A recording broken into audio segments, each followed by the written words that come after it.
Oh man.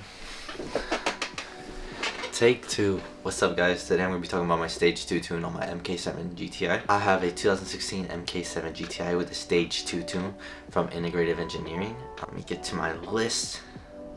So what all do you need to go Stage 2? Basically, you need two main mods. You need a downpipe and you need an intake. The rest are kind of more recommended things. I think depending on what tune you get, some tunes say that you'd have to have these things, some tunes say they're just recommended to have. But what I have on my car is a CTS downpipe, an APR intake, CTS inlet pipe, ECS tuning diverter valve, which is, you don't need that to go Stage 2. It's just a cool thing you can install in your car. It's pretty cheap. Dope ass beginner mod. I also have an ECS tuning intercooler. So that's a nice beefy intercooler. You got a few options when it comes to downpipes. Usually I would just go for the cheaper one, like a good brand, but like the cheaper one. I got CTS. It is a pretty dang downpipe, built pretty well, and it's pretty cheap compared to the other brands. You can get it catted or not catted, but regardless, the cat isn't actually connected to the downpipe. It's a separate thing that attaches to the downpipe. So if you don't even want to run it and you got it, you can also take it off and then just put another piece of pipe in there, like I ended up doing eventually. Or if you just know you're not gonna want a cat, you can just buy it without the cat on some websites, and you can save like $100 because the cats are pretty expensive. There's a few different types of intakes you can get. You can either upgrade your stock intake and modify it a little bit to make it breathe more. So basically you just get like a better filter, and then like you can cut it up and like manipulate the insides and stuff to make it flow more air to your turbo. Or you can get aftermarket intake. You can get an open one, which is basically just open in your engine bay. It might have like a little case around it, but it's basically just open in there. Or you can get an enclosed one, which I have a APR, and it's carbon fiber and it's enclosed and it's pretty sick. Pretty pricey though, so if you don't want to spend too much money, you can do either the other two. You can get like a full intake system for like $250 if you want, or you can just like modify your own for like $100 I think, or even cheaper, like $50. Turbo inlet pipes, there's a bunch of different brands, but they're all exactly the same. There's like no difference between them. Get this cheapest one, the one I ended up going with was CTS because it was on sale. I got it for like $80, and yeah, they're all exactly the same. You can get whatever brand you want. For most of them, I feel like it's just a branding. They're like clones of each other with just different names on them, but just get one that's on sale. They all do the same thing. Let more air into your turbo. Intercoolers, this is where it comes a little trickier than the other ones. You have two options. You have a front mount option, which is what I have. It literally just goes behind your front bumper, and tubing is just redirected to the front mount. Or you can get one that fits where the OEM one fits, and it's just an upgraded version of OEM one basically.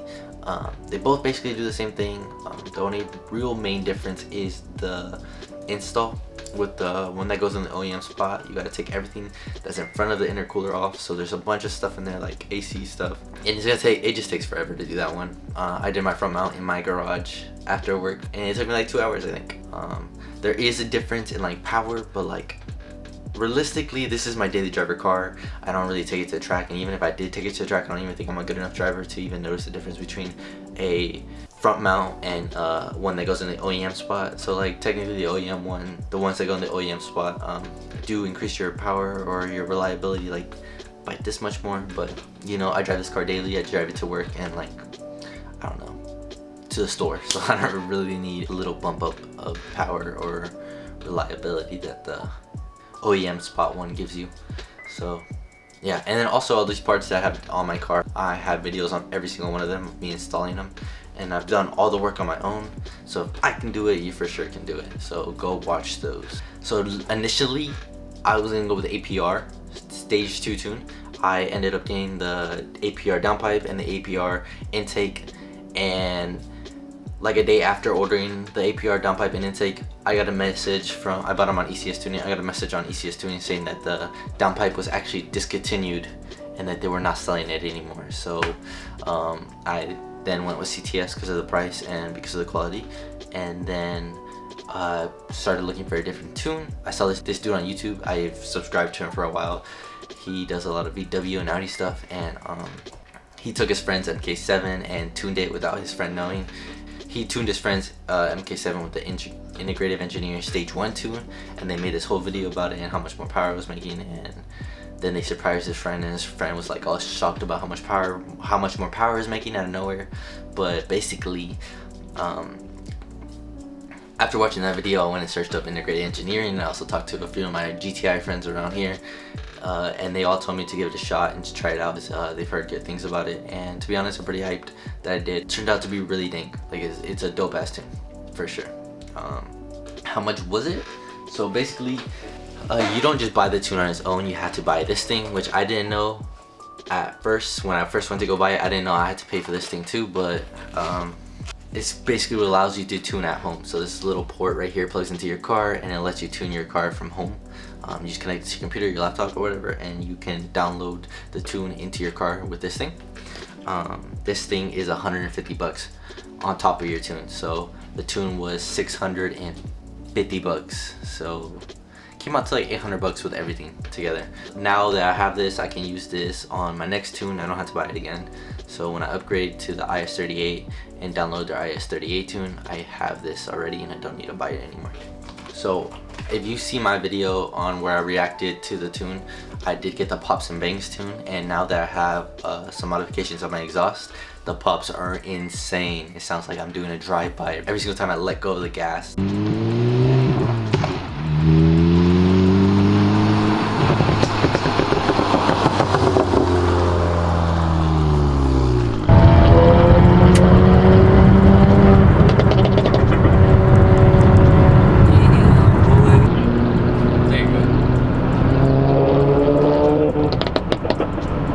Download it without it, but I didn't because I wanted it. This tune does not have the feature where like all the tunes have that you can turn them off, like by taking your car out of sport mode or whatever.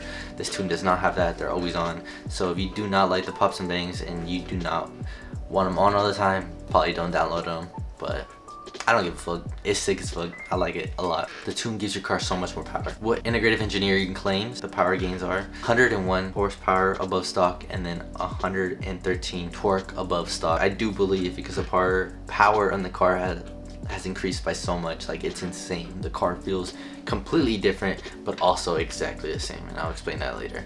Car is a little rocket now. It is so fast. Cars you would have never thought this car could beat in a race or even gap. Like, it's insane, and it's just a tune. Like, it's crazy to me because I drove around with all these parts on my car but with the stock tune, and I didn't feel like it did anything. And then I plugged this little thing into my car and downloaded a tune, and it became completely different. It became like this different monster. You're for sure not going to be disappointed. The daily ability of the car is still there, and that's what I mean, where it's still exactly the same. The car is still so dailyable. It has not changed the way it drives in normal conditions. When you're just driving around town or you're just going back on the freeway, there is no difference to the car. It doesn't run rough if you're not pushing it. The car is like stock.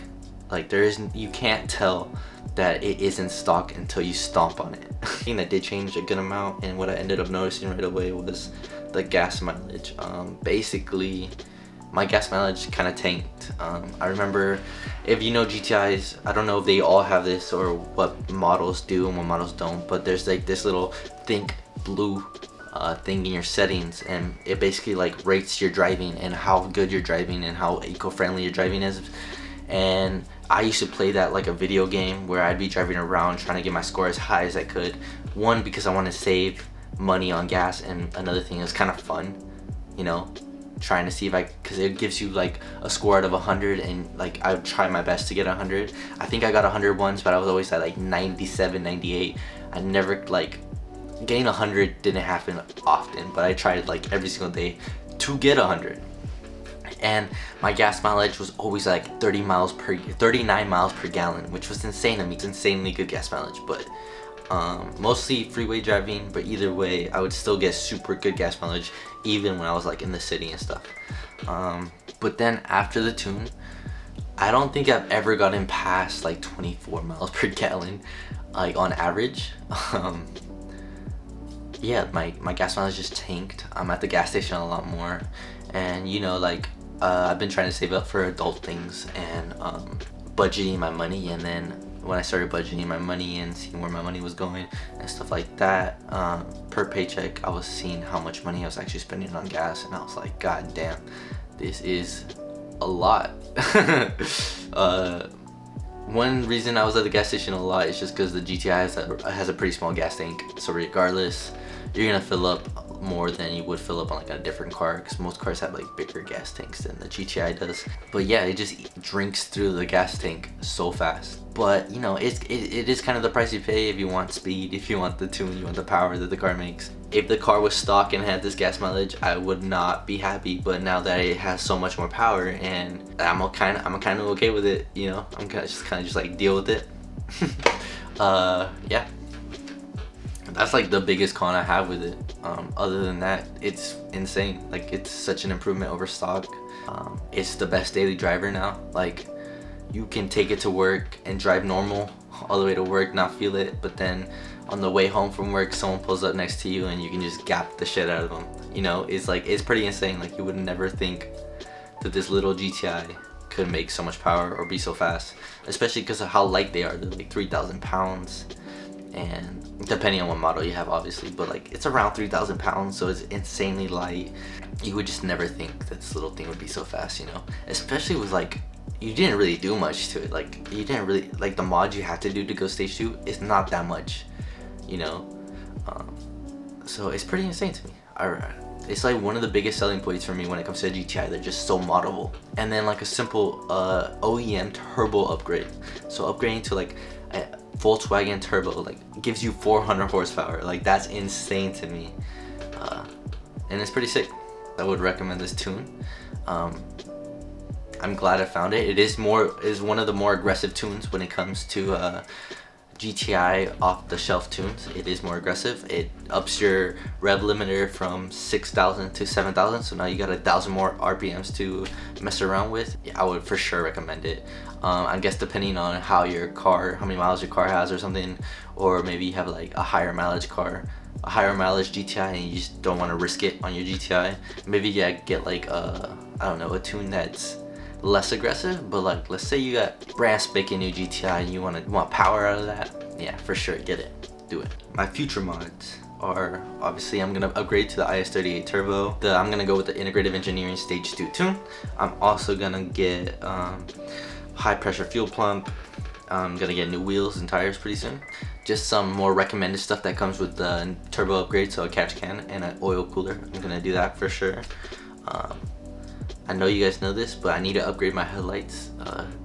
The space model halogen headlights are so ugly. I need to upgrade them. But whenever the MK7.5 headlights and tail lights back in stock and are at a reasonable price, I'm gonna for sure get them. Like, no doubt, I'm gonna get those.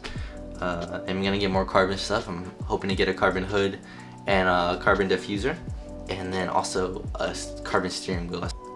Yeah, and that's basically it, man. I'm pretty hyped for spring. I can't wait to go to car shows and stuff like that. Hopefully this COVID stuff hopefully starts to like go away and we can start doing more car things again and like going to car shows. I am like 3 hours, like I'm in the middle of like 3 big cities, and they're like a few hours away each, and they all have like some pretty big car shows over the summer. So I'm hoping that I can go to each one, and you know, hopefully by the time I go to them, my car is more or less, hopefully these mods that I have listed down and, you know, ready for the spring, hopefully they're installed and on the car, and my car is more show car ready, you know. But you know, regardless, I'm gonna do car things, and I hope you guys like it. Please like, comment, subscribe, and let me know what you think about this. I'm in my room. You see, I did the thing where you can't see under my desk because the top looks good, has nice lights and stuff like that, because you can't see the mess that's down there. Yeah, thanks for watching, guys.